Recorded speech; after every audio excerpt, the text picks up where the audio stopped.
In a new Rolling Stone interview, President Obama blames Fox News in part for Hillary Clinton's election loss. Here is the quote.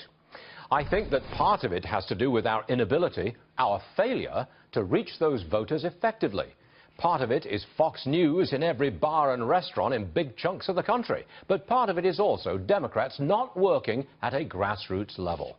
Look who is here. Juan Williams, author of We the People and co-host of the very successful show, The Five. Juan, welcome back. Thank you, Stuart. So it's all Fox News' fault, is it, that Hillary lost? Is that it? What do you say? Well, I love working at Fox News, and I'm so impressed that Fox News is so effective and that the president would acknowledge we're in every bar and grill in America. Which is not true, by the way. Have you ever seen Fox News on in New York City in a bar or restaurant or anywhere in California? Have Yes. You? You have? I sure have. Take me there, son, because I've never seen it. I can take you right over to Conley's bar, or the gym I work out in has several screens, and two of them are almost always on Fox. They put that on because they know you're in. Oh, is that what it could be. Don't you think for a moment here that the president is ignoring the loss of 63 House seats, 9 Senate seats, 14 governorships, and 1,000 state positions? He's ignoring that and blaming Fox News for the loss of Hillary's loss in the election. I don't think he's totally blaming it. I think that the first sentence in which he said that the Democrats themselves have not been effective communicators is key, and I think the result is what you're pointing at there. Those tremendous losses down ballot, especially in state races, now dominated by the Republicans. But I would not ignore the message about the effectiveness of Fox News. Do you feel somewhat responsible for this one? I mean, you're part of Fox News. You're major star, for heaven's sake. Look what you did. Look what I did. But let me just tell you something. I think the White House and Democrats don't wish I wasn't here, but that's their business. I mean, but I got to say, when you think... Do they really? Did they say something like that to you? What are you doing on Fox News? Did they say that? Do they? Yes. And what do you say? Well, I mean, it's such a twisted tale, but I mean, they feel like I legitimize, and I say, look, Fox News is a success. I think it's important to have balance and voice, and I think it's a tribute to Fox that I exist. So why do you think that way? But they think in a different way, which is that they see Fox as such a powerhouse that they would like to stigmatize it and stigmatize me and anything that goes along with Fox. I'm flattered, personally. But you're flattered? Absolutely. Tell me why. If I had an impact on this election, I'm extremely pleased about it. Well, good, because I think that as journalists, we should be pleased. The question is about the facts, and I think their view is that Fox puts their finger on the scale. As the president has said, he wouldn't vote for himself if he watched Fox News. You know that I don't do that.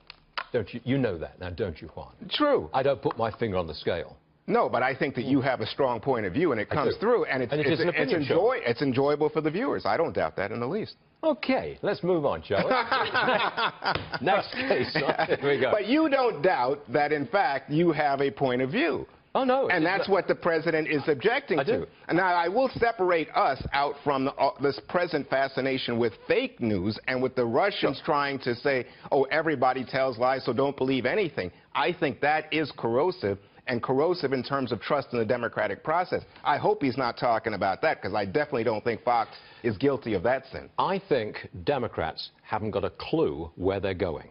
I think they're bitterly divided. Correct. You've got a secret ballot today, Tim Ryan going up against Nancy Pelosi for leadership of the House minority. You have Ellison and you have Howard Dean going up against each other for chair of the DNC. Both are on the far left. Nancy Pelosi's on the far left. I don't know where you guys are going. You're split, you're divided, and you're leaderless.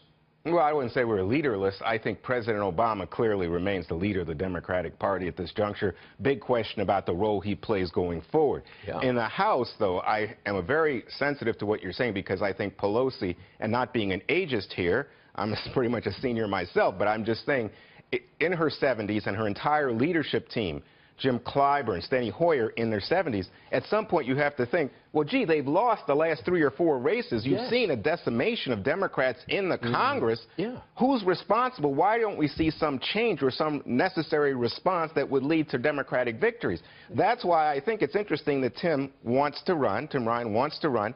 He says he can reach out, do a better job of reaching to blue-collar whites. You want to drag your party back to the center, don't you? That's what you're trying to do. I think they've got to be effective. They're hightailing it off to the far left as we speak. So here's the problem I have with this, Stuart. I think that the Republicans have also been besieged by the far right. We see a great polarization in American politics. At the moment, I think people could even argue that Trump is not a Republican, but more of an independent voice. I would argue that the Republican Party is far more unified today than is the Democrat Party. At the moment, because everybody's jumping on the Trump bandwagon, a lot of never-Trump people hiding their heads at the moment, I would say. It's called unity. Yeah, Romney coming over and supping with the man he called a fraud. Oh, my goodness. You enjoy this? Oh, my goodness. Will you be back next Thursday? What day is it? I usually come on Fridays, but I ran because I thought Wednesday with Stuart. That's a new one. I'm going to try that. Well, maybe have you back on Friday as well. Get my blood pressure up earlier in the week. Good. You're all right, son. Thank you very much indeed. Nice to see you, my friend. All right.